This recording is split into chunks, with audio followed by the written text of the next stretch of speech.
জয় শ্রী মহাকাল। ধনু রাশি অক্টোবর মাস 2025 সাল কেমন যেতে পারে? ধনু রাশির সাপেক্ষে সপ্তম ভাবে বৃহস্পতি বসে রয়েছে মিথুনে। বিজনেসের জায়গা শুভ, বিবাহিত জীবন শুরু করতে পারেন, ব্যবসা নতুন শুরু করতে পারেন।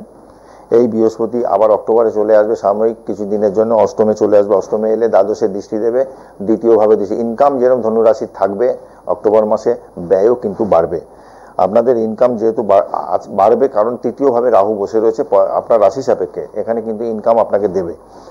4th হাউসে স্যাটার্ন বসে থাকায় মায়ের হেলথ নিয়ে বাড়িতে কিছু সমস্যা কিন্তু সৃষ্টি হতে পারে। মায়ের হেলথ নিয়ে টেনশন আপনাদের দিতে পারে।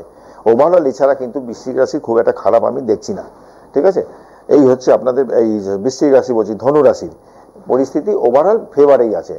আমি বলবো ধনুরাশির জাতক জাতিকা যারা হবেন তারা কিন্তু বৃহস্পতির জাতক জাতিকাই তারা হয়, বেশিরভাগই দেখা যায়। আপনারা একটু বৃহস্পতিবার দিনকে, বিশেষ করে বৃহস্পতিবার দিনকে একটু পুজো পাঠ করুন।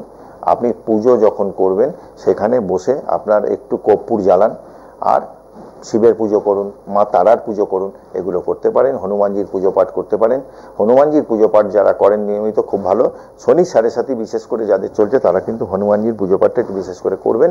এখন তো ধনুরাশির নেই, যে যে রাশির আছে তারা করবেন। সংকট কাটে কাটে সব পীড়া, জো সুমিরে হনুমত বলবীরা, জয় বজরং বলির জয়, এটুকু করবেন।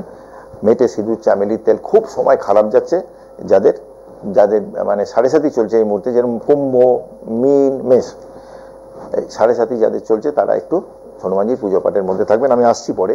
আপাতত ধনু রাশির ওভারঅল 2025 সালের অক্টোবর মাস নট ব্যাড, ভালোই যাবে। আনন্দ করুন, ভালো থাকুন। জয় মা তারা, জয় জয় তারা।